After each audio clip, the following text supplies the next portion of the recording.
set the recent Ferrari tone for elegance, and now the Amalfi takes the baton, but can it deliver?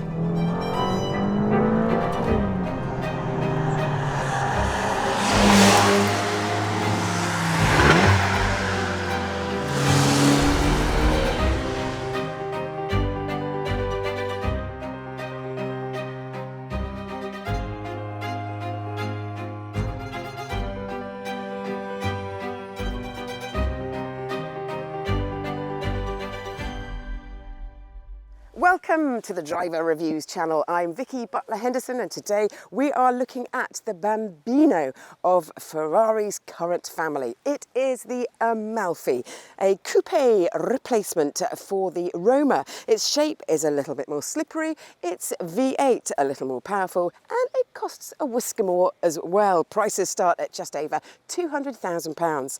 And despite it being named after an Italian holiday hotspot, we've come around 2,000 miles away to a Portuguese one.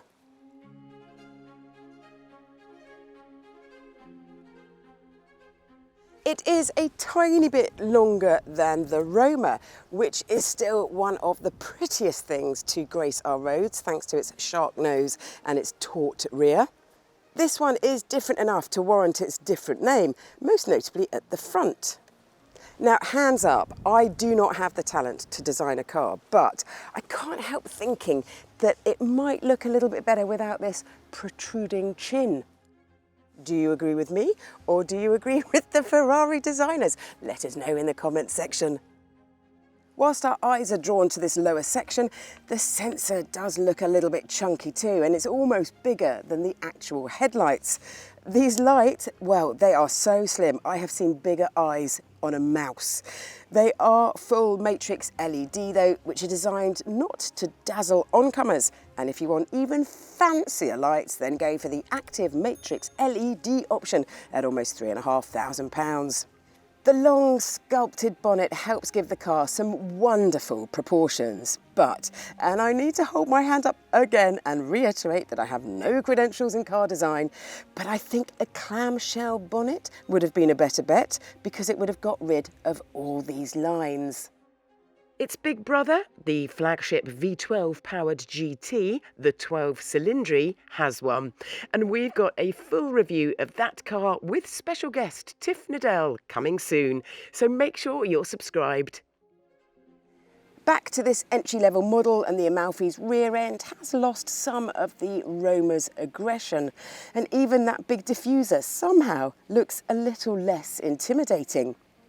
As before, the rear screen merges with the active spoiler, which has various settings to help it either slice through the air at speed or slow down quickly. And this 20mm high integrated Nolder also manipulates the airflow to enhance the handling. If you need your Ferrari to stand out in an identity parade, the almost endless options list has you covered. Airbrushed logo?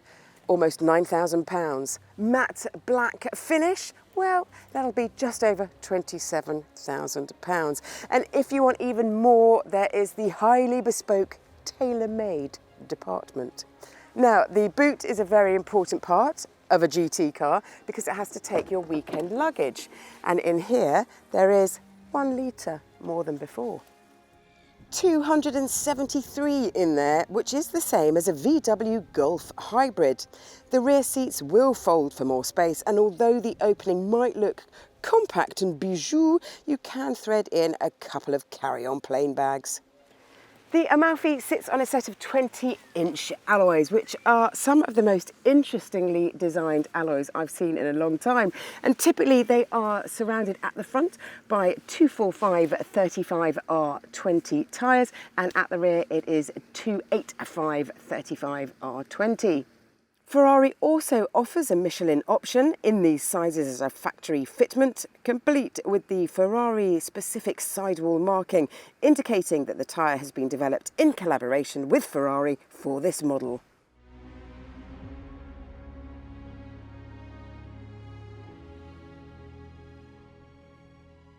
There has definitely been an evolution in here, and in a good way, because due to popular demand, buttons are back on the steering wheel and a real life push it in aluminium start button. Rejoice! The rest of the wheel is brimming with the usual Ferrari controls on both sides and round the back, with the finest gear shift paddles just a fingertip away. The dual aspect cabin is similar to that in the 12 cylindry, with a passenger display option for almost £4,000, where your co-pilot can watch data like G-forces and engine revs. In the middle, this touchscreen is a new design, as is this wonderful aluminium centre tunnel with the gear selector, key slot and wireless charging pad. There's all the tech and driver aids you need, including, if you live somewhere that demands a daily nose lift, an optional front lifter system.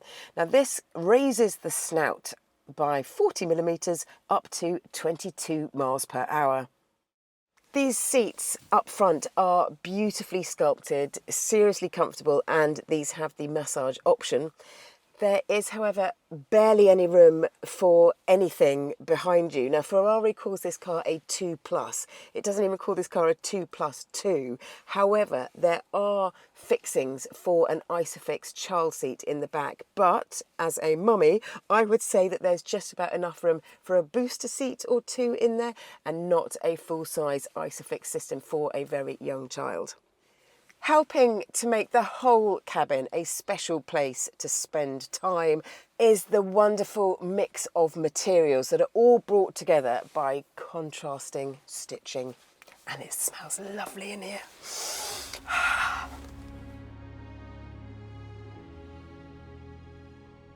Whatever car you drive, the only thing connecting you to the road or the track are the tiny contact patches on your tyres. So it is crucial to find the right set, but searching for them can be stressful and confusing.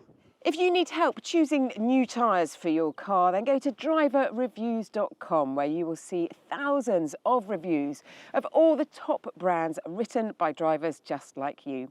Also, check out the winners of our latest Customer Choice Awards.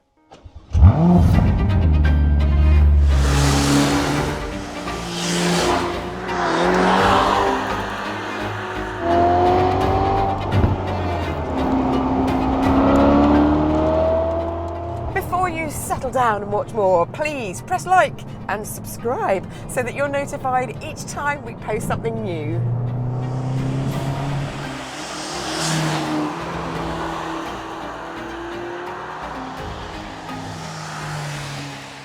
Ferraris aren't just meant to be seen, they're also meant to be heard. But with ever stricter regulations on noise, making an ever tighter grip on the sound, I am pleased to report that this car still sounds like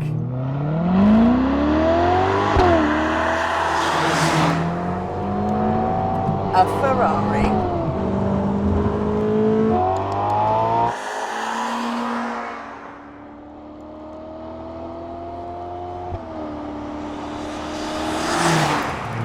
The bonnet isn't any ordinary V8. Oh no, this is the latest incarnation of Ferrari's multi-award-winning V8 engine. It also features improved warm-up efficiency, so you can get on the loud pedal quicker.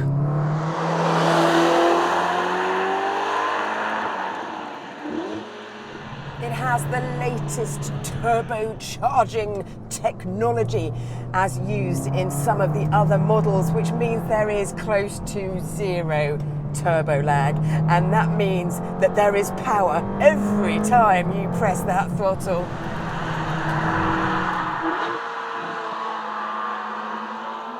At a lower pace as well, things are super smooth, which means those little daily trips are highly viable.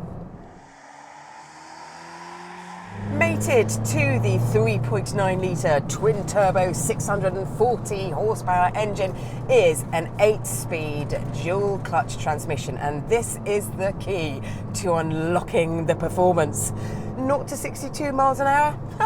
3.3 seconds, and this will go on to just under 200 miles per hour. And once you've had some fun with all of that, you can turn your attention to this little thing, the Manettino. It pairs the car's setup to the road conditions, but more simply, your mood. So it can go from wet, which is belts and braces in terms of a safety net, all the way through to electronic stability control off for some rear-wheel drive shenanigans.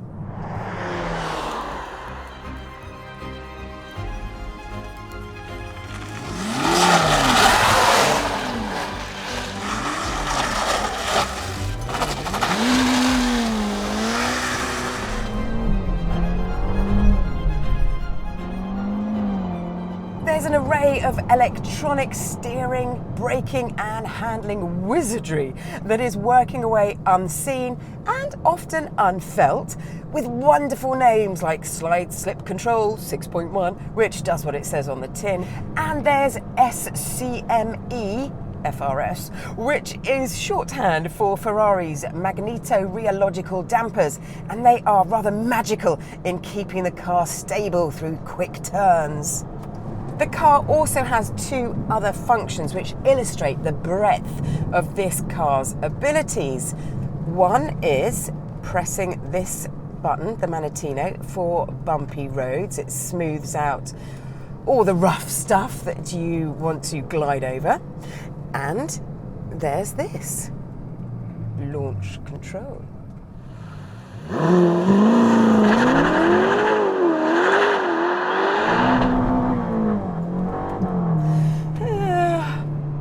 Simple things give me lots and lots of pleasure.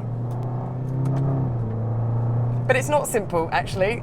That launch control system is a bit of geniusness that makes any driver look like a pro at going in a straight line.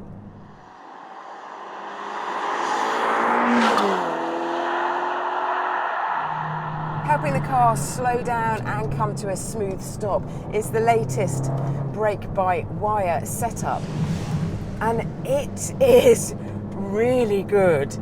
It is as close to the precision and the pedal efficiency to a racing car that I have felt in a long time in a road car. It's superb.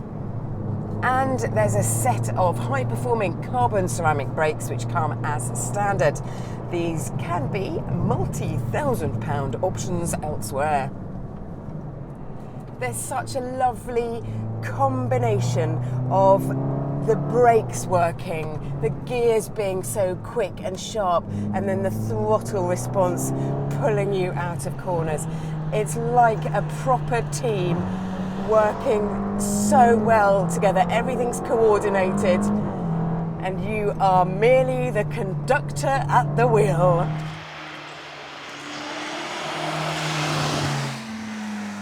You can thread this car really neatly through a series of left, right, left, right. I would like a bit more feedback though through my hands. It is such a joy to go up and down this gearbox. Such a joy. These paddles are fantastic.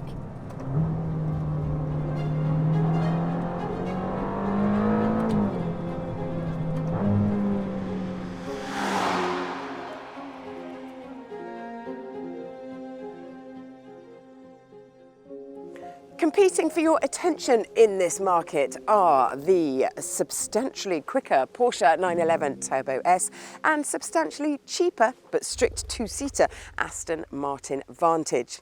What this Ferrari offers is a warm welcome to the brand. It is the least intimidating, but it also has the talents to tantalise. I think it is the best balanced in the current lineup and therefore the most rewarding. Thank you so much for watching Driver Reviews today. Please let us know your thoughts on the Amalfi and please press like and subscribe so that you're notified each time we post something new.